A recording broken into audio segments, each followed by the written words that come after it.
Hello, everybody, and welcome in to Geek with me, where today we are concluding our coverage of Alien Earth. And for those who have gone cross-podcast with us, they know this is a few months in the making. We covered the entire Alien film franchise, over on our movie podcast, The Cinementalists, and we've been covering this bi-weekly for the last couple months now. Man, it's been a journey. I'm Colton Robertson. I'm joined by Joseph George. What's up, homie? Oh, what up, what up? Always a pleasure to be here. Oh, and it's always a pleasure to have you. Like I said, today we are concluding our coverage of Alien Earth, and that includes episodes 7 and 8 of what I hope is just season 1 of Alien Earth. They are titled Emergence and The Real Monsters. How are you feeling about the way this show concluded the season? I'm with you. I hope it's a part 1, because there's a whole lot left open, and I feel pretty much all the things actually. Not really anything was tied up at all, and so I don't want to just jump off the gun and be like, oh, I'm not satisfied with this finale. I think it is. Oh no, I still loved it. It was still a great finale. Yeah, the purpose of this season now is just to open up the alien world to whatever comes next. I feel like they were like, all right, let's just throw as many possibilities out there. Like, there's so much open-ended at the end of this that I feel like, I don't know if they had a plan like for season 2 outright, or if it was like let's do this and then let's see what writers can come up with the endings we spun off. But it definitely feels like there needs to be a season 2. Either a season 2 or some sort of continuation of this exact story of, synthetics planning to rule the world. Yeah. That'd be cool to follow up on, and the concern for me is it was a really, really solid episode of television, questionable on whether or not it's a finale of a season. A little bit House of the Dragon season 3 sort of thing, where it's like, okay, we're building to a fever pitch and then we're going to wait 2.5 years again.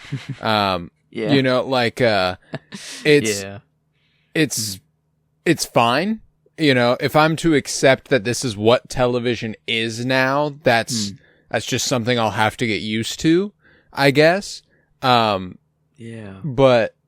it does suck that we don't even know for sure there will be a season 2. I'm very excited about season 1, and by the time season 2 rolls around, I'll be like, I don't really remember what happened in season 1. You know what I'm saying? Like, that sucks. I really wish there was a little bit more of the way we pump shit out. It's astonishing that it takes 2.5 years to do seasons of television.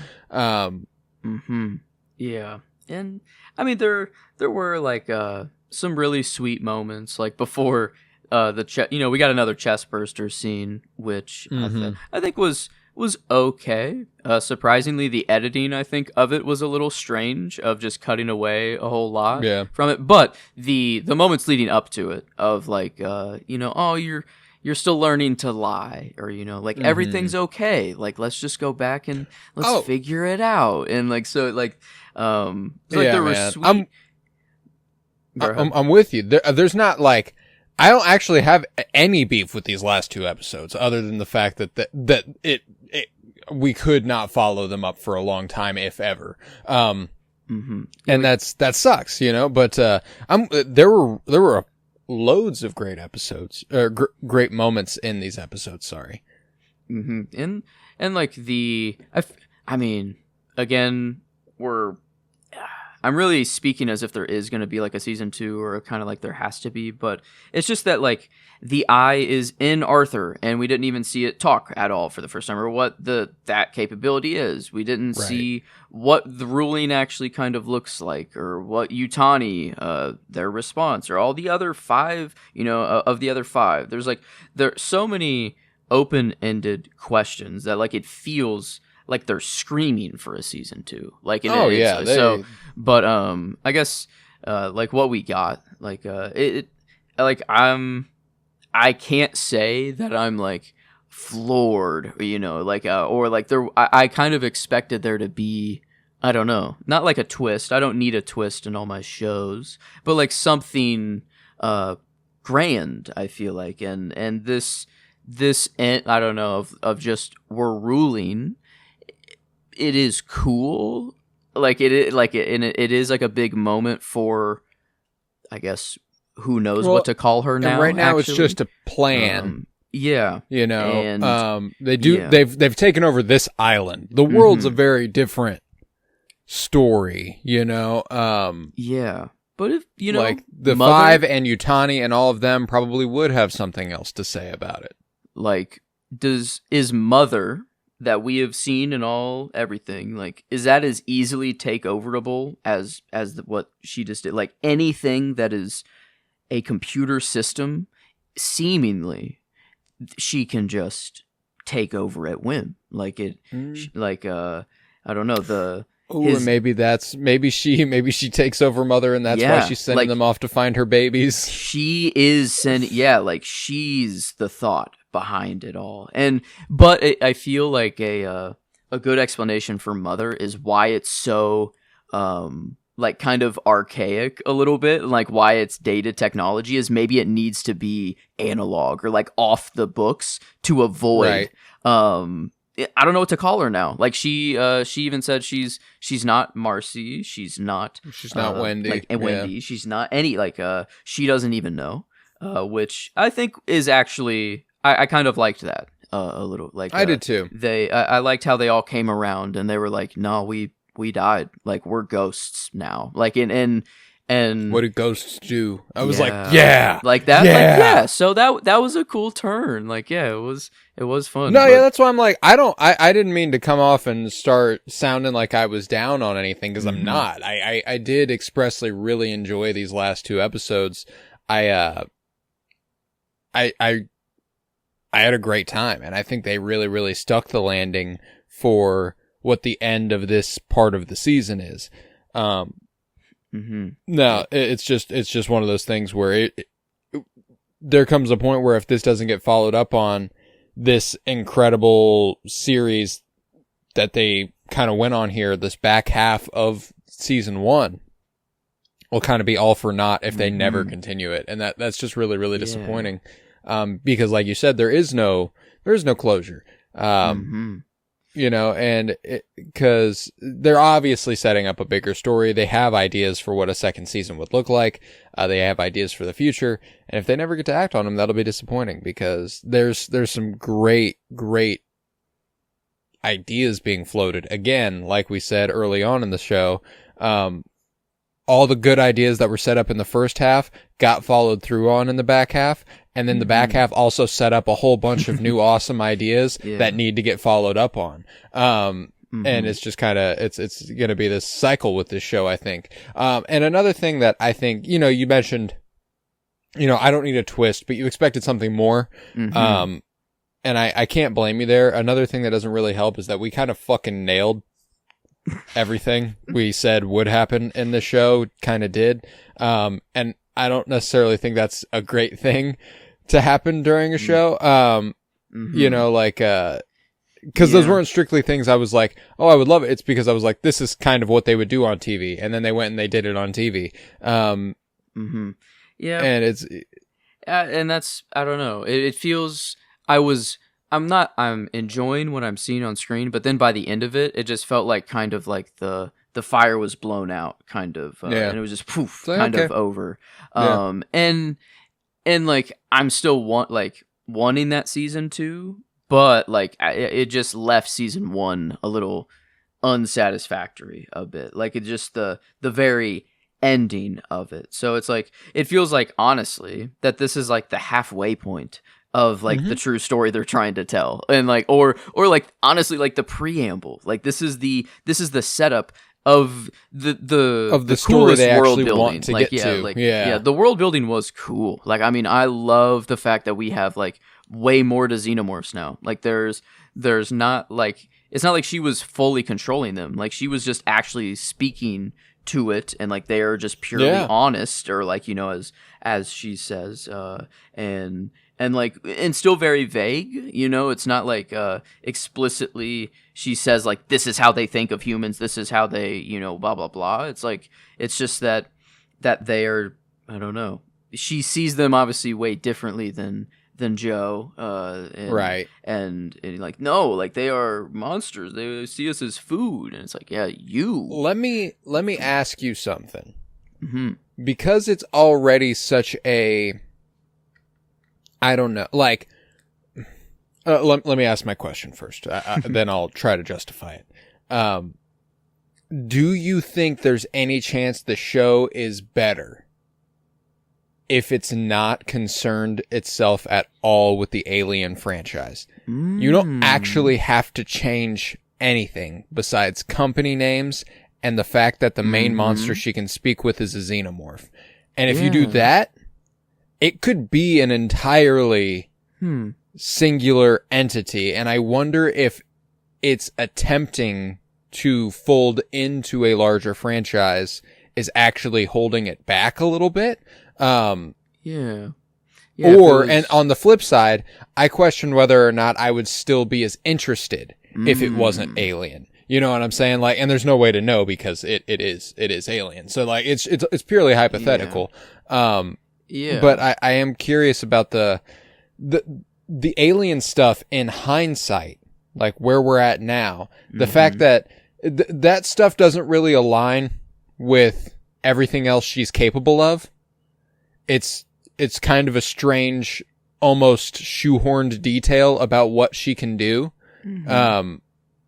Which I don't mind. It does make for very interesting television, and I loved the stuff in these last 2 episodes with her speaking to it, kind of asking it to go places and do things, and like that was really, really cool.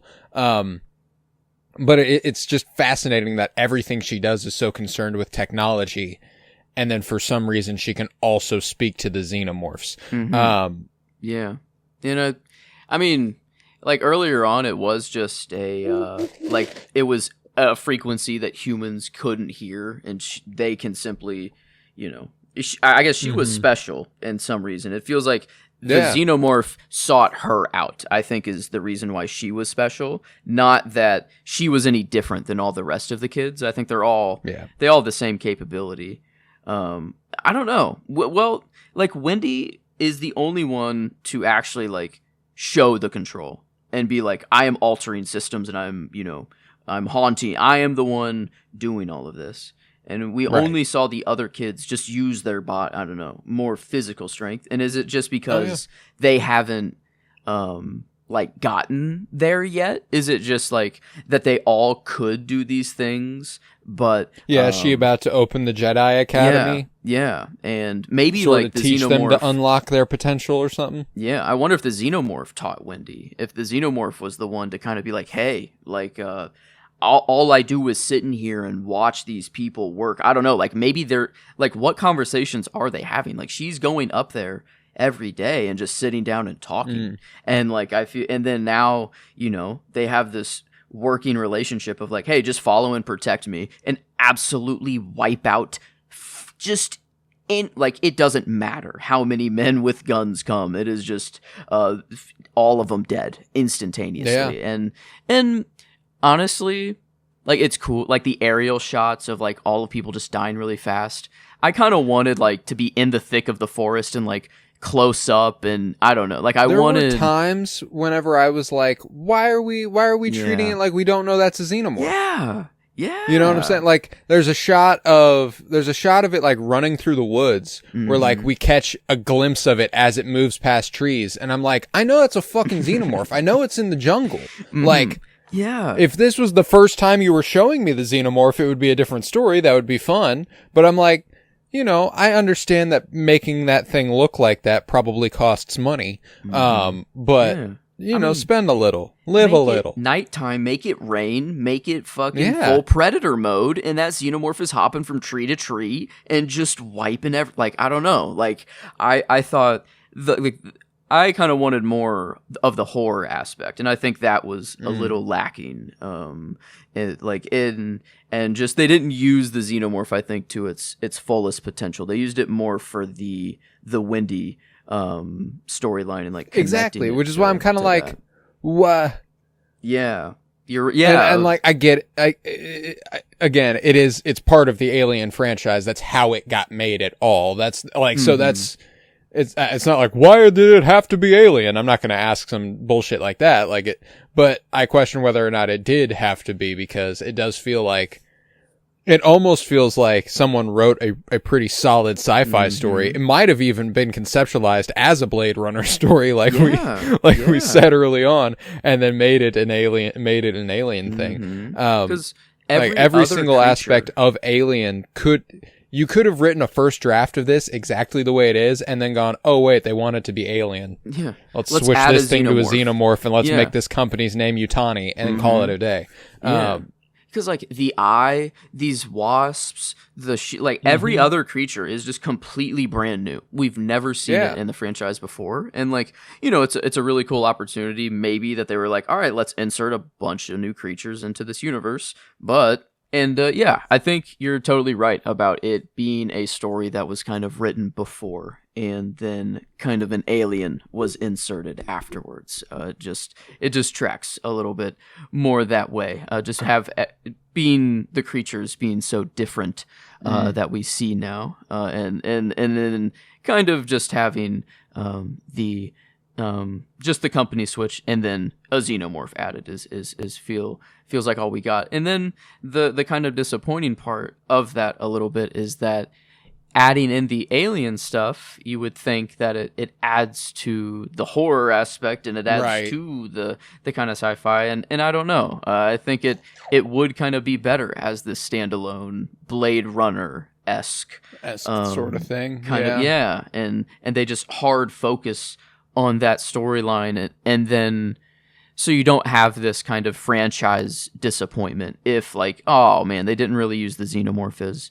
as well as they could have, or like that. So and I think that's my disappointment, I feel like, with the season, is like more on the Alien franchise side of things, but as the sci-fi story, and like the synthetics taking over, and like how easy it can happen, and I don't know, like it's really, really cool, like the concepts that were put out, but it's kind of the Spider-Verse effect. I was going to compare it to that a little bit ago. Like, it's like, because man, a whole other season, we are going to conclude this story and start another one if we get another season. You know what I'm saying? Like, and I don't mean another story, just like the next part of this story. Because it's, like I said, you know, you just said like there's a bit of a disappointment as far as like filmmaking when it comes to the Alien franchise. I agree, you know, like I do agree that the horror could have been turned up a little bit more. But I will say that's also the thing that I enjoyed about the first half of the season, is that tonally it was on point. It was the back half of the season that when it started concerning itself with the story at hand, that it was like, okay, now let's ease off of it a little bit, at least in these last two episodes. Cause I mean, we did get the whole fly sequence and everything with the, like that was, you know, that was solid body horror stuff. But yeah, in these last two episodes, it was more aliens than Alien. A lot of action adventure, less sci-fi horror. Yeah. Which, in the jungle, we're escaping. But then at the end of the escape, it's just, it's an ambush. So it was like, okay. And then like the Joe shooting Nibs or whatever to kind of, you know, get them all what did you do? Like so, and like the needle drops that they always have, I don't know, is nice.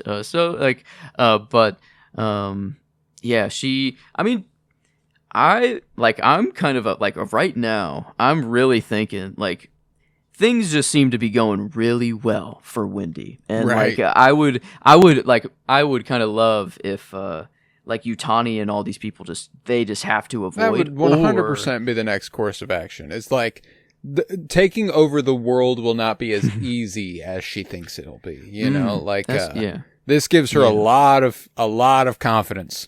You know, and I mean, like, don't get me wrong, it'll be an even matchup. What does trillions of dollars with all of the companies throwing it at her against her capability? What does that look like? I bet it's pretty even. And I want to see it. I do, and that's why like I think we should. I think they obviously want to make a second season. I just hope that FX and Hulu gives it the go, and they typically do. There's a lot of FX shows that you've never even heard of that get like 4 fucking seasons. You know what I'm saying? So, but you know, maybe there's a cost thing there. I don't know how much this costs to make. It doesn't look cheap. Yeah. So maybe there's something else there, but yeah, I don't know. I dug it. And what's kind of fascinating is that like, I don't have much to say about it either. I think it was because we didn't get to the part of the story that I feel like would be worthy talking about. We got to the build up. We got to the drum roll, as it were. And, you know, as much as I love the last line. I love that last moment whenever she's like, "We rule." Like, that's hard. That's hard as fuck. And, you know, like, I think they were kind of going for another show that uses this sort of format where we're telling this story of, you know, robot sentience waking up and becoming self-aware and doing their own thing, and right at the end of the season we decide to open this new can of worms, and oh god, what happens next? Except it was much more complete, was Westworld season 1. We end on a pretty massive cliffhanger in Westworld season 1, but the whole story to that point had been sealed. That could be the end. It could be like, okay, sweet, they woke up. You know, and like that's it. And I'm obviously being vague. I could dive into specifics, but I don't want to spoil Westworld for anybody. That shit's incredible. Too goated. Yeah, so like this just didn't have the completion, the completionist aspect. And don't get me wrong, it's nowhere near the season of television Westworld season 1 was, and I don't even think that if it was complete, it would be. But at least then it would. I don't know. Maybe I would feel a lot better about it. If it had a little bit more of that completion to it, and then the opening of a new can of worms, instead of being like, well, we didn't really finish anything besides, you know, and I'm not even going to say besides. I don't know what we finished. We didn't finish shit. And like I'm trying to think of the bit, like Wendy's or whoever, like them just ruling. We don't even. It's like a whole new just open avenue that's just completely okay. This is what we're doing now. It also didn't have the balls to kill anybody. Yeah, which is disappointing. I thought Boy Cavalier would go. I mean, it's probably best leaving him actually up there. Like I mean, maybe she just leaves them all right there, like, and they all just die. I don't know. Like I don't know. Maybe they keep them alive as their kind of pets of sorts. I think they're going to keep them alive. In a cage. Like kind of under observation the way that they, because we got too many characters right there to kill them all. I don't want to kill all the characters in that room. I just want Boy Cavalier dead, because it's also in classic Alien franchise keeping to kill that guy.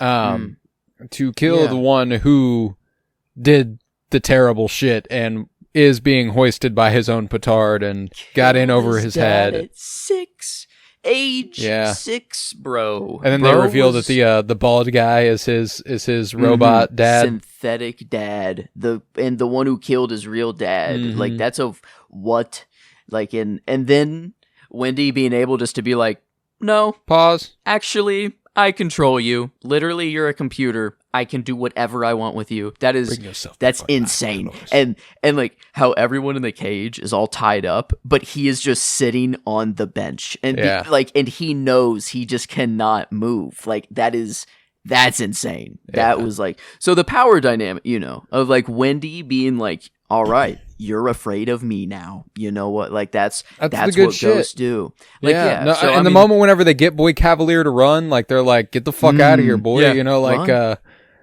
I love that. She's shit. like, hello. She taunting him, like, so, but yeah, what, is there a name? You know, what she doesn't give herself one, I guess, at the end here.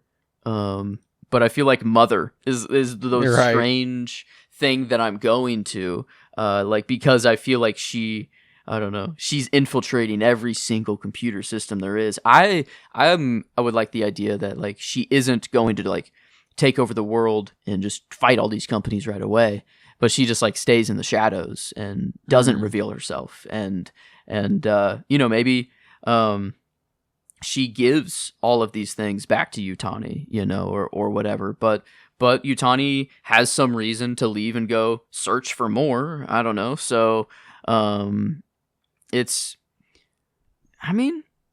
least the Xenomorph and her are actually like really good friends. So like I feel like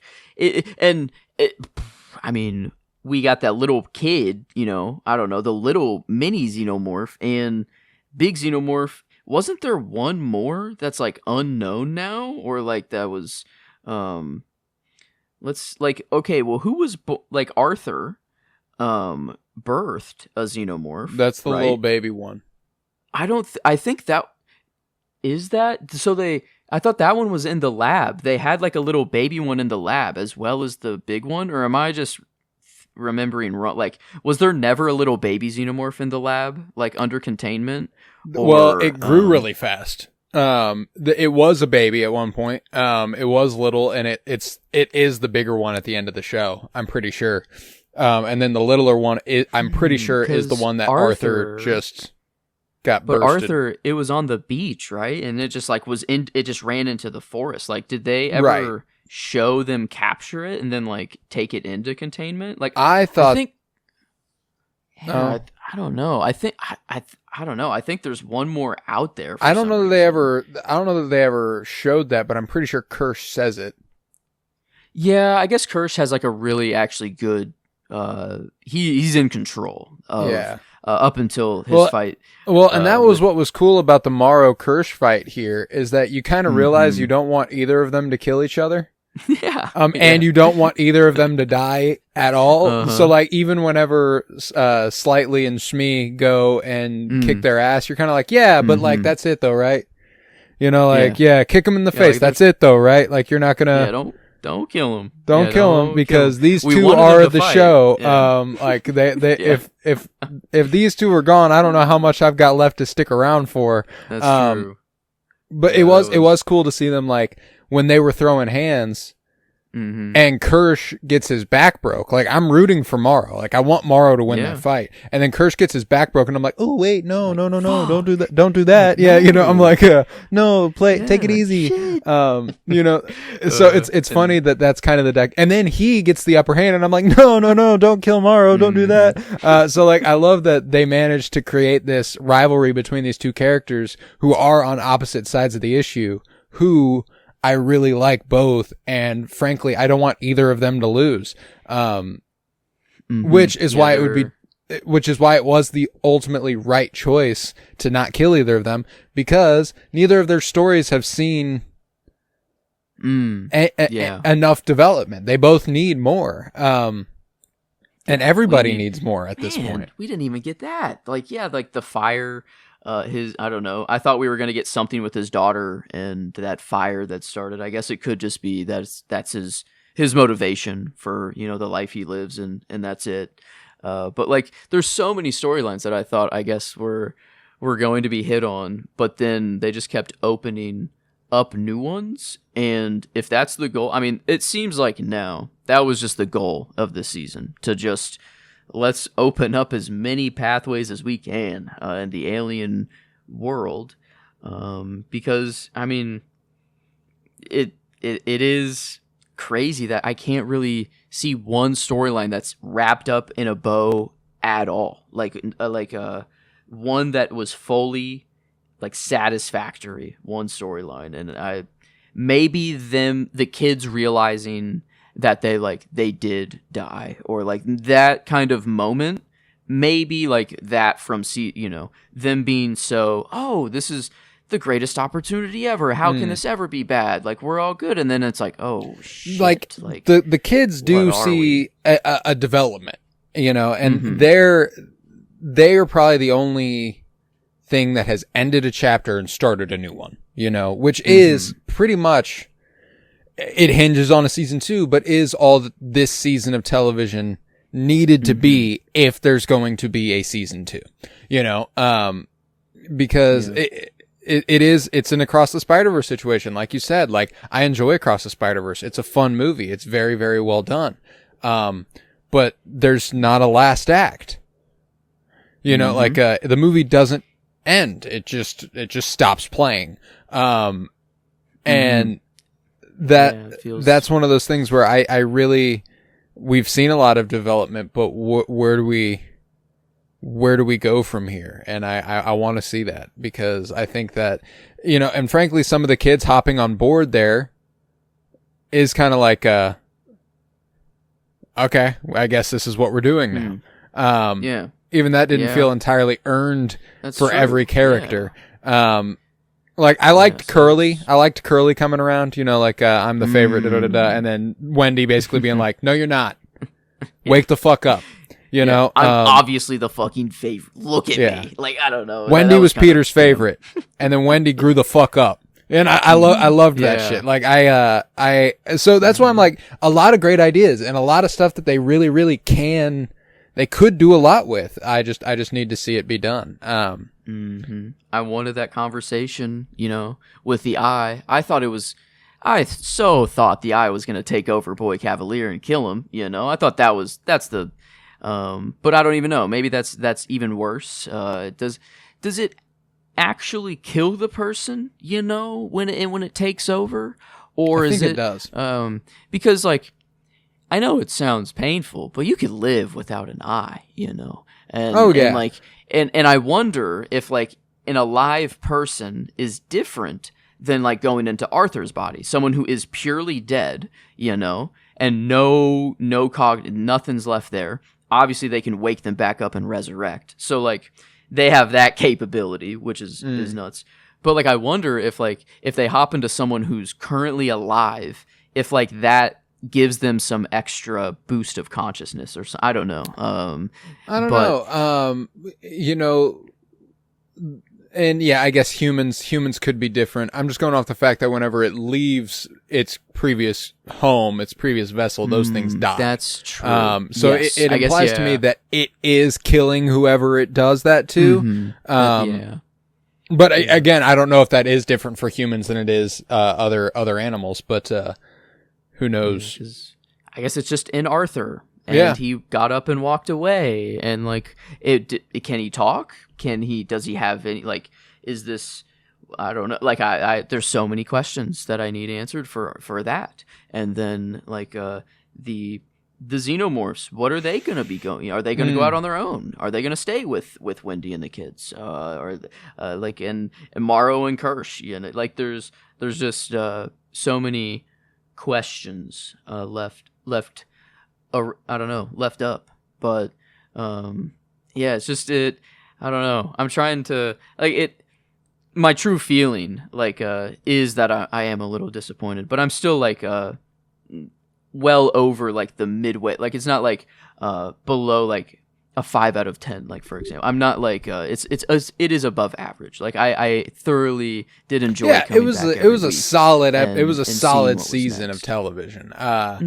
It definitely could have been better. There's no doubt about that. And we knew that was going to be the case through the first 4 episodes. 5 and 6 really heated it up. 7 and 8 were in keeping with 5 and 6. We just didn't get the conclusion of anything that we were kind of anticipating or looking for. And again, it's not like they can't do that.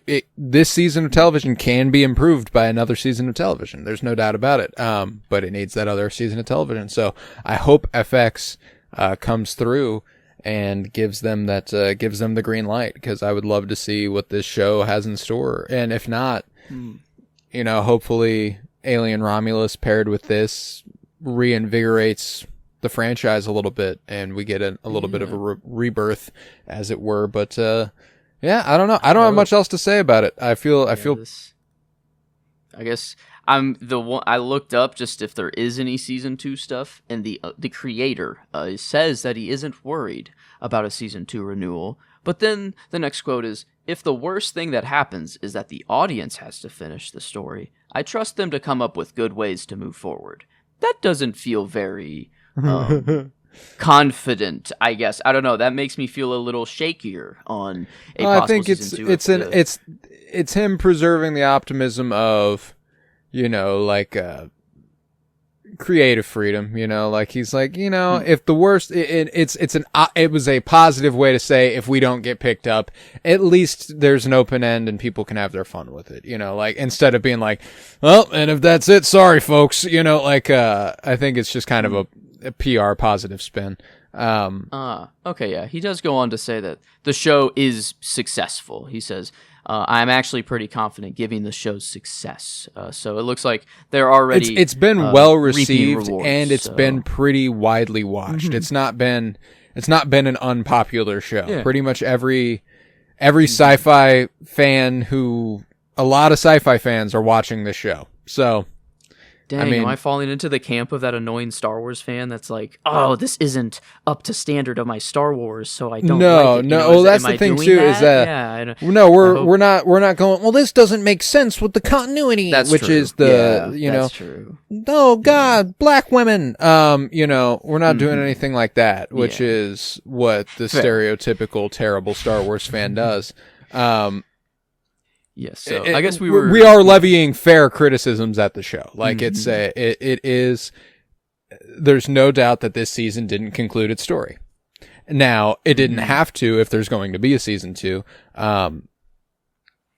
Yeah. But yeah, like I look at all sorts of other seasons of television because I don't expect them to wrap up the whole story, but I expect them to wrap up an arc of one across a season.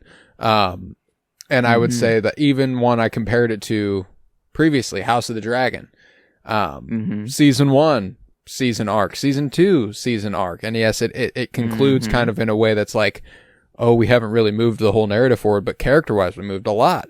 Andor, seasons 1 and 2, and, every arc in season 2, and every arc in season 1. It's just that there's a lot more. I've witnessed story being moved forward without closing the door on the whole fucking thing while still concluding a narrative in some capacity, and this just didn't do that at all. Like even Peacemaker, like that were like on like the. I guess don't want to spoil still stuff, but for next week, but like already by episode 6, I am much more satisfied with the season I've gotten over there as a season of television.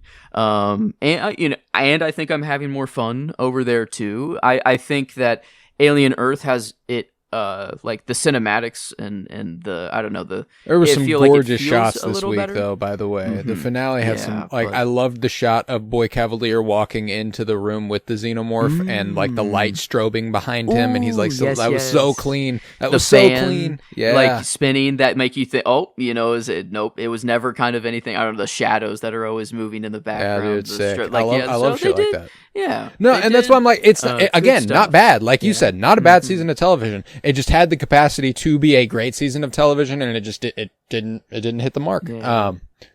Yeah. But man, I mean, I'm hoping. I do want a season 2, so I do hope it does get renewed. Not a fan creation. I would like to see where their heads are. I do kind of want to see what they were thinking, because I hope they had ideas and they didn't just be like, let's open it up. Did. Yeah, they got plans. So that's a story. That's a beat in a story. Yeah, like they have a larger, and it's exactly what I said Wendy was going to be, which is an Anakin Skywalker, Paul Atreides type figure, chosen one who decides to go ahead and take over and has descended into the dark side because she's been used and abused and all this good stuff. So like, again, I think that story is a compelling one. And it's been done very, very well. So I look forward to seeing how they pull it off. And, I like the spot Joe's in, Joe Hermit. I think that he, I think he's got a delicate balance. I like Shmi being like, he's one of us. Not killing him. Yep. Like that's crazy that there is it like they can control themselves, completely. Yeah, they can around humans. So they're like, yo, if one of y'all would just talk to us, we'd be fine. Yeah, like it's always, damn. It's all just been a big misunderstanding, guys. Yeah, xenomorphs are chill. They just moving honest as fuck, bro. Like that's all. He's really chill once you get to know him.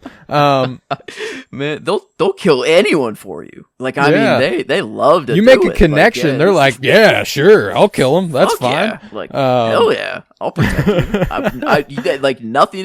That is the payment. It seems, or I don't know. Maybe they just got a good relationship. That's just it. So yeah, it's but no. So yeah, I had fun. I did have a really fun time. Oh, it's a great time. It's a great time.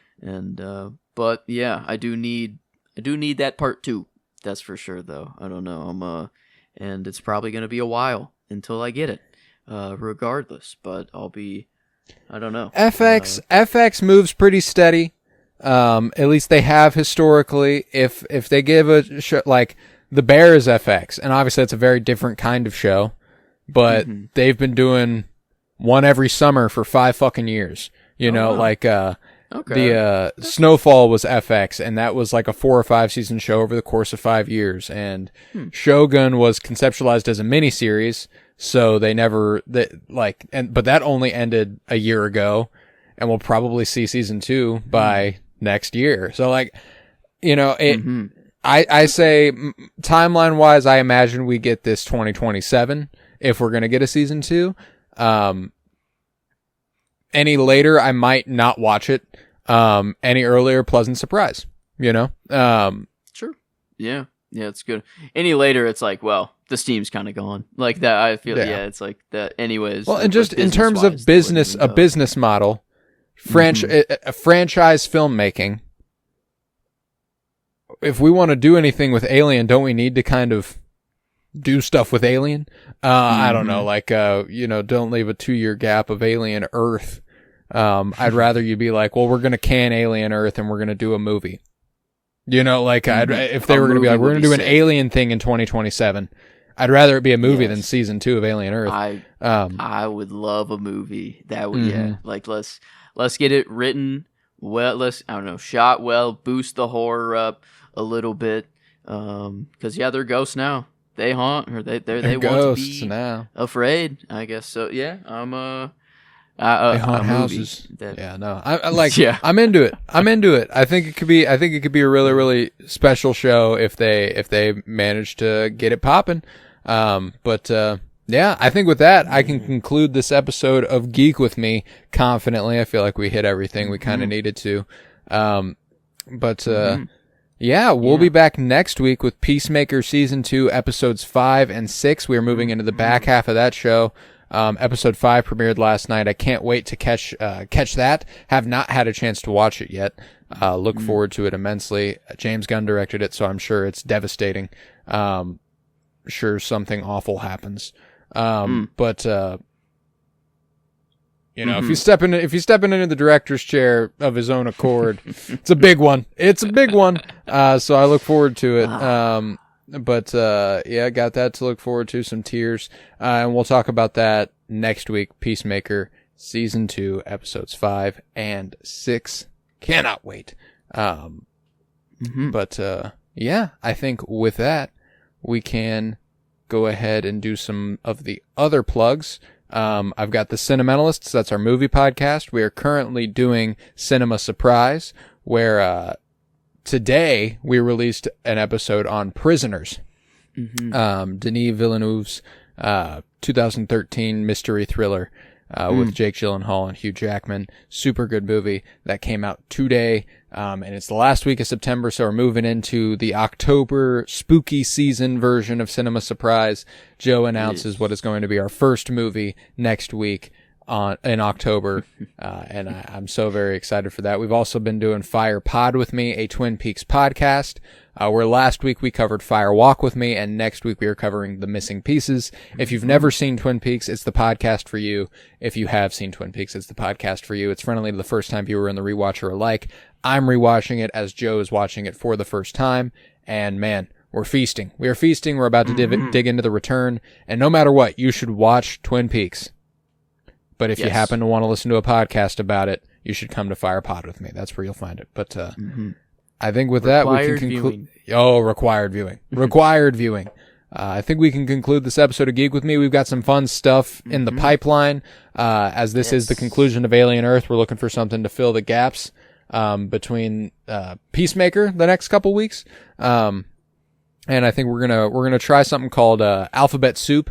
I'm very excited for it. We're gonna be doing some comic book stuff. We're gonna take a break from all the movies and TV and try to dig into some from the source material, comic book stuff, and we'll start with the letter A, whether that's Aquaman, Avengers, Ant-Man, anything. Very, very excited to dig into the letter A for comic books. And we haven't ironed out exactly what those conversations will look like, so, you'll be learning with us. But you got that to look forward to. So back next week with Peacemaker 5 and 6, Alphabet Soup coming soon. Can't wait. So, now go ahead. I said, "Oh, just yeah." I was saying hell, like more of a hell yeah. Hell yeah, yeah, fuck yeah. No, I'm very excited. But with that, I was Colton Robertson. I was joined by Joseph George. Thank you very much, homie. Oh, thank you for having me. It's always a pleasure to be here, homie. Oh, and it's always a pleasure to have you. And remember, get away from her, you bitch.